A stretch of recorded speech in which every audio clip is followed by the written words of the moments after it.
Fellowship awardee CCRT commendable to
Randy Bose, Ras Sangma, Sondong Sagar, Nur Amin, আৰু লগতে আমাৰ মাজত আছিল মণিকুন্তলা বাইদেউ আৰু সুমন দুৱাৰা, দীপক ৰয়, তাৰপিছত দয়াল দায়ো প্ৰশিক্ষণ দি গ'ল কালি দয়াল কৃষ্ণনাথ, হিমাংশু প্ৰসাদ দাস কালি আহিলে, হিমাংশুও প্ৰশিক্ষণ দি গ'ল আপোনালোক সকলোকে।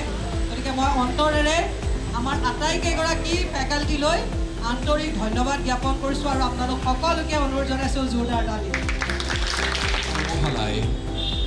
নতুন প্ৰতিভাক উদগনি দিয়াৰ লগতে স্বীকৃতি দিয়ে, তাৰ লগে লগে ভাল ভাল প্ৰতিভাক চিনাক্তও কৰে।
লক্ষ্য কৰি পেলাই লিখি আনিছিলে এটো কিবা পেন ষ্টেণ্ড কেইটা ৰিমোট আছে কি আছে এসি ক'ত আছে কি সব কথা ডিটেইলছত লিখি আনিছিলে এটো মেমৰি টেষ্ট কৰিছিলো এটো দৰকাৰ আমাৰ অভিনয়ৰ ক্ষেত্ৰত বৰ প্ৰয়োজন গতিকে আমি এই টেষ্টৰ ফালৰ পৰা আটাইতকৈ হাইয়েষ্ট মানে বস্তুৰ তালিকাখন দীঘল লংগেষ্ট বস্তুৰ তালিকাখন ওপৰ চাই দিছিলে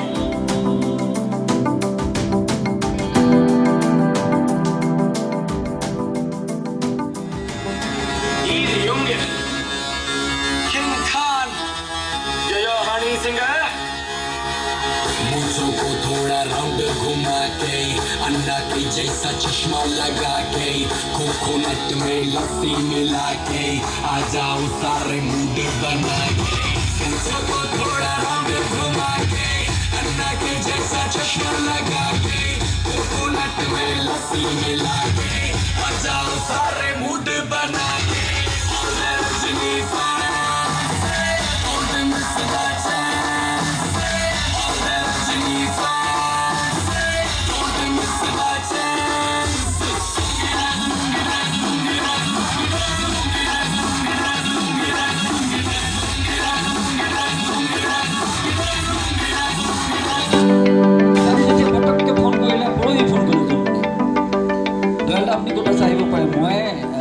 য'ত আছিলোঁ মই ভাবিছিলোঁ আৰু এদিন থাকি যাওঁ। জোনমণিয়ে ক'লে কালিৰ কথাটো কালিটো পেলাই বাজি উমৰাংচুৰ পৰা ওলাই দিলোঁ, কাৰণ মোৰ তাতকৈ বেছি গুৰুত্ব খালি ৱৰ্কশ্বপটো।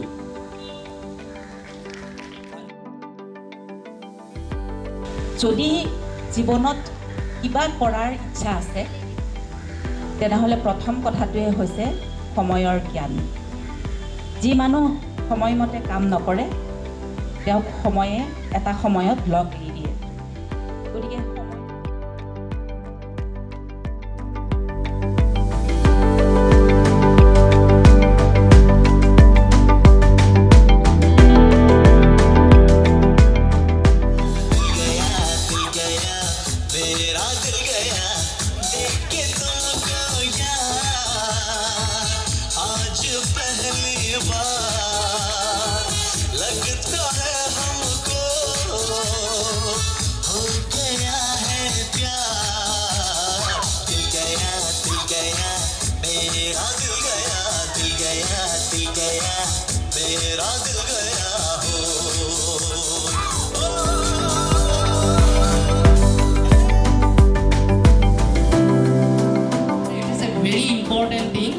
এইটো নহয় যে সেইদিনাখন আমি কিবা মস্তি কৰিছোঁ, সেইটো কিন্তু নাটকৰ কাৰণে অভিনয়ৰ কাৰণে খুবেই প্ৰয়োজনীয় এটা কথা। কাৰণ সংলাপ কেটচিং লাগিবই, সংলাপ কেটচ কৰিব লাগিব, সংলাপ মনত ৰাখিব লাগিব, কেৰেক্টাৰ মনত ৰাখিব লাগিব, চব কেৰেক্টাৰৰ নাম মনত ৰাখিব লাগিব। নাটক কৰা বা অভিনয় কৰাটো এটা মানে সাধাৰণ জব নহয়, it's not a joke. Third prize goes to Darshan Raj চৰণ বৰা। মই সাগৰিকা বাইদেউক অনুৰোধ জনাইছোঁ দৰ্শনক পুৰস্কাৰটো দিবৰ কাৰণে। থাৰ্ড দৰ্শন ক্লেপ। য়েছ। আৰু বাকীবিলাকে গম পাইছেনে ক'ত ক'ত তোমালোকৰ ভুল হৈ গ'ল, হয়নে? নেক্সট টাইম হ'ব লাগিব, নেক্সট টাইম বেলেগৰ নাম আহিব লাগিব দেই। স্নাক্ষী শইকীয়া।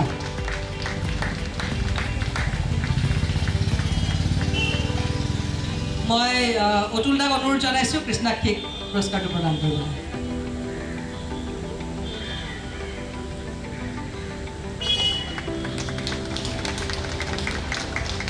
আৰু লাষ্টলৈকে টিকি থাকিলে, সেইকাৰণে first prize goes to Kashyapi Barman. Yes. ইহঁত কিন্তু প্ৰফেচনেল দেই, অলপো মাইণ্ড ইফাল সিফাল হ'ব দিয়া নাই, একদম কম্পিটিশ্যন যি কম্পিটিশ্যন। ইহঁত তিনিটাক মই লাষ্টৰ 5টালৈকে মই লক্ষ্য কৰিলোঁ, লাষ্টৰ 5টা যিকেইটা আছিলেগৈ। আৰু নামকেইটা কি আছিলে? সমুদ্ৰ আৰু অনন্যা। সমুদ্ৰ আৰু অনন্যা, তেওঁলোকৰ কাৰণে এটা হাত চাপৰি হ'ব লাগে। 4th আৰু 5th পজিশ্যন, 4th আৰু 5th পজিশ্যন। লাষ্টৰ 5টা থকাটো ধেমালি কথা নাছিল, ইমান সোপাৰ মাজত তেওঁলোক লাষ্টলৈকে থাকিলে। আৰু ইয়াৰ মেইন কাৰণটো আছিল যে তেওঁলোকৰ কনচেনট্ৰেশ্যন, ফ'কাছ, এটেনশ্যন, এই এইবিলাক বহুত ইম্পৰ্টেণ্ট হয়, গতিকে কৰিছে। গতিকে সেইখিনিও আমি চাম। গোটেইকেইখন এডিটিং কৰি ৰেডি নাই হোৱা, তো তাৰে 2খন নে 3খন ৰেডি হৈছে। এডিটিঙত বহুত সময় লাগে, তো যিকেইখন ৰেডি হৈছে আমি সেয়া আপোনালোকক দেখুৱাম। লগতে আমাৰ সংগীতৰ প্ৰশিক্ষাৰ্থীসকলে প্ৰথমবাৰৰ বাবে এটা ষ্টুডিঅ'ৰ মজিয়া গৰকী এটা গান ৰেকৰ্ডিং কৰিছে। আৰু মনীষা বৰদলৈলৈ থেংক ইউ, তেওঁৰ কষ্টৰ কাৰণে হৈছে গোটেইখিনি। গতিকে সেই গানটো আমি শুনিম, সেইটো মিউজিক ভিডিঅ' হ'ব, খুব সুন্দৰ এটা মিউজিক ভিডিঅ' হ'ব। নিশান্ত শৰ্মা আৰু হৰ্ষিতা দাস, আটাইকেইগৰাকী আমাৰ নিমন্ত্ৰিত অতিথিক মই প্ৰমাণপত্ৰ প্ৰদান অনুষ্ঠানটি আগবঢ়াই লৈ যাবলৈ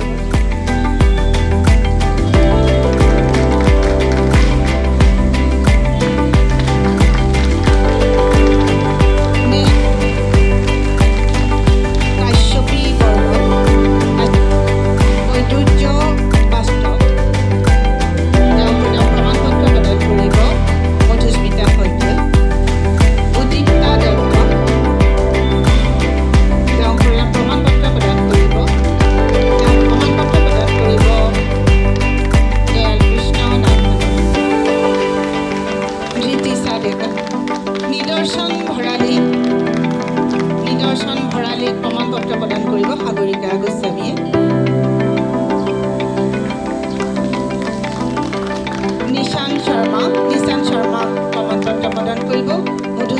শইকীয়াই,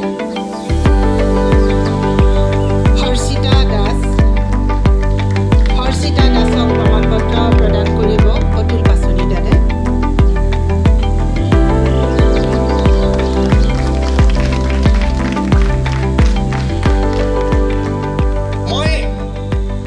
মোক কৈছে যে মোৰ সংগ্ৰাম মই বহুতো ঘাত প্ৰতিঘাতৰ মাজেৰে বৰ্তমান আপোনালোকৰ অতুল পাচনি হৈছোঁ। আজিৰ তাৰিখতো মই চিটি বাছত ঘূৰি ফুৰোঁ। আজি নিৰ্ণয়নৰ এই সামৰণি অনুষ্ঠানলৈ মই চিটি বাছত আহি আছিলোঁ। আহি থাকোঁতে হাইকোৰ্টৰ ওচৰত পাওঁতে হাইকোৰ্টৰ ওপৰত এটা মন্দিৰৰ নিচিনাকৈ ধুনীয়া মন্দিৰ এটা পাইছোঁ, স্তূপ এটা আছে মন্দিৰ। মোৰ কাষৰজনে সেই হাইকোৰ্টৰ ওপৰত থকা মন্দিৰৰ নিচিনা স্তম্ভটোক ধুনীয়াকৈ সেৱা কৰিলে। তেতিয়া কাষৰ মানুহজনে কৈছে, হেৰি ডাঙৰীয়া, এইটো মন্দিৰ নহয়, এইটো হাইকোৰ্ট। তেতিয়া সেই মানুহজনে কৈছে, মই জানো এইটো মন্দিৰ নহয়, এইটো হাইকোৰ্ট বুলি মই জানো। আজি 20 বছৰ হ'ল মাটিৰ কেছ লাগি আছে, চিকালাই সেইকাৰণে সেয়া কৰি। বহু বছৰ আগতে এখন ধাৰাবাহিক কৰিছিলোঁ। যেতিয়া ধাৰাবাহিক কৰিছিলোঁ তেতিয়া অসমত কোনো প্ৰাইভেট ছেটেলাইট চেনেল নাছিলে। গুৱাহাটী দূৰদৰ্শনৰ পৰা সেই ছবি ধাৰাবাহিকখন নিৰ্মাণ হৈছিলে। লক্ষীনাথ বেজবৰুৱাৰ বচা বচা ৰসাল সাধুকথাৰ ওপৰত নিৰ্মাণ হৈছিলে মলক কুইন। বৰ সুন্দৰ অভিনয় কৰিছিলে আৰু ময়ো তাত দুটা এপিছ'ডত কাম কৰিছিলোঁ, ভাল লাগিছিলে। গতিকে ইমানখিনি মানুহ আহিছে, মধুস্মিতা আহিছে, মধুস্মিতাৰ লগতে মই অভিনয় কৰিছোঁ বহুকেইখন ধাৰাবাহিকত। গতিকে ইমানখিনি জ্যেষ্ঠ শিল্পীয়ে আপোনালোকক সাহস দিবলৈ আহিছে, আপোনালোকক মৰম দিবলৈ আহিছে, আপোনালোকক চেনেহ দিবলৈ আহিছে, আপোনালোকক আশীৰ্বাদ দিবলৈ আহিছে। আপোনালোকে কেতিয়াও পিছ পৰি যোৱা নহয়। আপোনালোকে ক'ব পাৰে বুকুত হাত দি, হাম কিছি চে কাম নাহি হে। মোৰ জন্ম হৈছিল পৃথিৱীৰ বৃহত্তম নদীৰ মাজত। মাজুলীত মোৰ জন্ম হৈছিল। ভৰ বাৰিষা মোৰ জন্ম হৈছিল।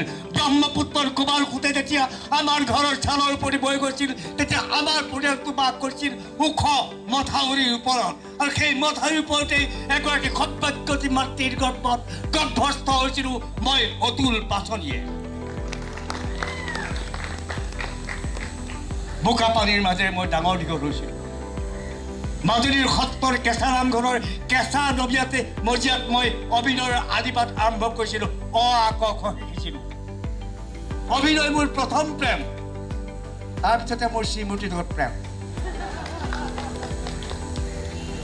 এইদৰে অভিনয় কৰি থাকোঁতে এদিন মই ঘৰৰ পৰা নিৰুদ্দেশ হৈ গ'লোঁ। ঘৰত চিন্তা লাগিলে, অতুল কলৈ গ'ল। অতুলক কোনোবা উগ্ৰপন্থীয়ে মাৰি পেলালে নেকি? এমাহৰ পিছত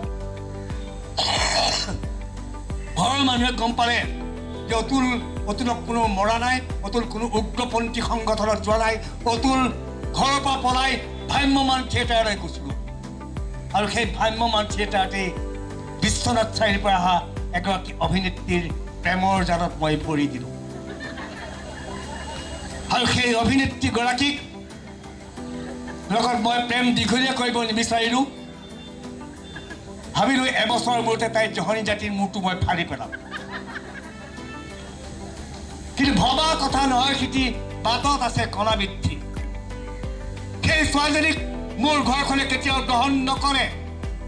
মোক ঘৰৰ পৰা ত্যাজ্যপুত্ৰ কৰাৰ হুংকাৰ দিলে, মোক সমাজে ঘৰীয়া কৰাৰ হুংকাৰ দিলে। কাৰণ কি জানে, সেই ছোৱালীজনী আছিল কৈবৰ্ত সম্পদৰ, আৰু মই আছিলোঁ সত্ৰৰ ভকতৰ ল'ৰা। সত্ৰৰ নীতি নিয়ম ইমান কঠোৰ যে কোনো পন্থেই সেই ছোৱালীক গ্ৰহণ কৰিব নিদিয়ে। মহাপুৰুষ গুৰুজনা জগতগুৰু মহাপুৰুষ শংকৰদেৱে এইখন অসমক বৰ অসম গঢ়াৰ সপোন দেখিছিলে। সকলো জাতি ধৰ্ম গোষ্ঠীক লৈ এখন বৰ অসম গঢ়াৰ সপোন দেখিছিলে। ইয়াত লালুং কছাৰী কৈবৰ্ত আনকি মুছলিম ধৰ্মৰ মানুহকো শংকৰদেৱৰ ধৰ্মত দীক্ষিত কৰিছিলে। কিন্তু গুৰুজনা গুচি যোৱাৰ পিছত শিষ্যকৰে সেইখন সমাজ ভাঙি চিৰি চুৰ মাৰ কৰিলে। ঠিক সমাজ ব্যৱস্থা মই চকুৱে ধোৱা খোৱা দেখিলোঁ, চকুৱে সৰিয়হ ফুল দেখিলোঁ, কেনেকৈ সেই ছোৱালীজনীক মই পত্নী হিচাপে পাব পাৰোঁ? জীৱন গান মানুহ এয়া জাক জাক মানুহ আহিছে শিলদল ভাঙি সুৰৰ মহাসাগৰত বিলীন হ'বলে অমৃত কণ্ঠক এবাৰ চুই চাবলে চাই ৰ'ব অসমীয়াই মুখনি তোমাৰ মুখনি তোমাৰ এই গান জনতাৰ হৃদয়ৰ গান সুৰৰ সমুদ্ৰত বিজয়ী মুকুট পৰিহিত মায়াবিনী ৰাতিৰ বুকুৰ গান অম্বিকাগিৰিৰ অগ্নিবীণাৰ টানেৰে কণ্ঠ নিগৰাই মায়া মুক্তি মুখা শব্দেৰে মৰমৰ হেতেলিত আলিংগন কৰি পাৰ কৰে বহু দশক বসন্ত কি যে শিশুৰ সৈতে চিলাৰ দৰে উমলি আছিল এই গান বহাগ মানে হিয়াৰ আপোন জুবিন গাৰ্গ ও বহাগ মানে ধুমুহা বৃষ্টিটো সূৰ্যৰ দৰে আছিলে এই গান গানৰ উকামঞ্চই আজি কাষ হাত বাউলি মাতে ভিৰৰ মাজতো অনুৰাগীৰ ৰৈ ৰৈ বিননি এয়া গান নহয় যেন পৰিসমাপ্তিৰ এটি যুগ সৃষ্টিৰ নৱদৰ্শন সমাধিতে দেখো গানৰ মন্দিৰ সমাধিতে দেখো আজি সমন্বয়ৰ মন্দিৰ অসমীয়ায়ে চিৰদিন চাই ৰ'ব মুখনি তোমাৰ মুখনি তোমাৰ মুখনি তোমাৰ